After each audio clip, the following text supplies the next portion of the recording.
So here we have the Mini Paceman on a 16 plate. I'm going to start off by showing you inside the boot, and then we'll hop in and run through some controls on the inside from there. As we approach the back of the car, you can see we have reversing sensors, plenty of boot space as well. We've also got the 50-50 split folding rear seat, or seats, so that you can increase this space further should you wish to do that. Okay, now that we're inside the car, we're going to start with the dials. We have the rev counter, digital readout for the speedometer, and then beneath that, the main trip computer, which includes the total miles for this car. They are 33,742. You can change the information displayed above that by pressing a button on the end of the indicator stalk for various bits of trip computer and fuel economy information. If we back out to the steering wheel, on the left-hand side, we have stereo and phone controls, and over on the right-hand side, cruise control for the car.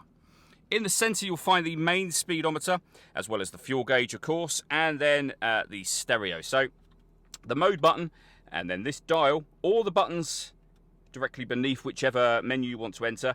You can enter AM and FM radio, DAB, as you can see, CD player, auxiliary input, and USB input.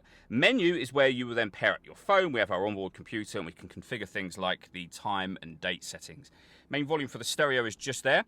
Below that, we have our CD player, and then the climate control for the car. So you can adjust the temperature, the fan speed, and the direction of the air. When you're happy with that, the air conditioning is on at the minute, so that's off, back on again, or hit auto.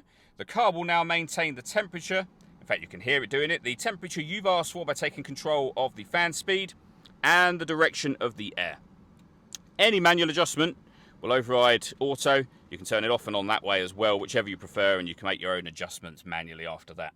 Front and rear fog lights, we can put the vehicle into sport mode. Deadlock, so you can lock the car doors from outside. We can turn off the stop and start. This car is designed to cut out when it's stationary in traffic to save you fuel. That system is off when that light shows, and we can turn the traction control on and off as well. We have a 6-speed manual gearbox, and then down the bottom here, USB and auxiliary input.